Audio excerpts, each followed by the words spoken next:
قربانی کے جانور کی عمر کے متعلق رسول مکرم صلی اللہ علیہ وسلم کا فرمان ہے۔ صحیح مسلم شریف کے اندر حدیث ہے، حضرت جابر بن عبداللہ رضی اللہ عنہما بیان فرماتے ہیں کہ آپ صلی اللہ علیہ وسلم نے فرمایا لا تذبحوا الا مسنۃ الا ان یؤثر علیکم فتذبحوا جزعۃ من الضان، تم نہ ذبح کرو مگر مسنہ جانور، الا یہ کہ تمہیں دشواری ہو جائے تو پھر تم بھیڑ اور دمبے قسم کا جزع جانور ذبح کر سکتے ہو۔ مسنہ سنن سے نکلا ہے۔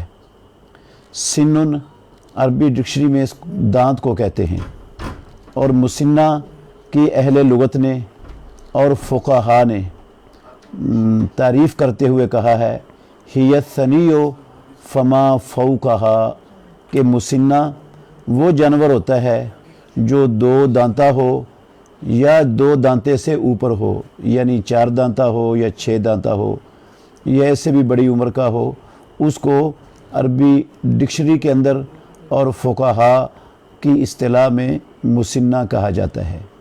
تو رسول اللہ صلی اللہ علیہ وسلم نے مسنہ جانور سے کم جانور کی قربانی سے منع فرما دیا۔ جو مسنہ نہیں ہے اس کو ہماری زبان میں کھیرا کہتے ہیں۔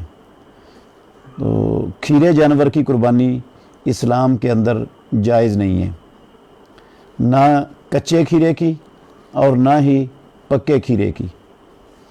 یہ کچے کھیرے اور پکے کھیرے کی اصطلاح نہ قرآن کی اصطلاح ہے، نہ پیارے پیغمبر محمد الرسول اللہ کی اصطلاح ہے، اور نہ ہی کسی صحابی کی اصطلاح ہے۔ یہ لوگوں نے خام خواہی بنا لی ہے۔ رسول مکرم صلی اللہ علیہ وسلم نے دشواری کی صورت میں صرف بھیڑ قسم کے جزع کی قربانی کی اجازت دی ہے، اور بھیڑ کا جزع کم از کم 1 سال کا ہو تو پھر جزع کہلاتا ہے۔ اگر دشواری نہ ہو، پوری منڈی میں 2 دانتے جانور ختم ہو گئے ہوں یا ہوں لیکن بندے کی استطاعت نہ ہو، تو پھر وہ 1 سال کا بھیڑ یا دمبے قسم کا لے کر سکتا ہے۔ اور بکری قسم کا، گائے قسم کا، اونٹ قسم کا جانور کسی بھی شکل میں دشواری کی صورت میں بھی 2 دانتے سے کم نہیں لگتا، اور یہ بھیڑ کا صرف بھیڑ اور دمبے کا 2 دانتے سے کم لگتا ہے، یہ صرف دشواری کی صورت میں لگتا ہے، بغیر دشواری کے اس کی بھی قربانی جائز نہیں۔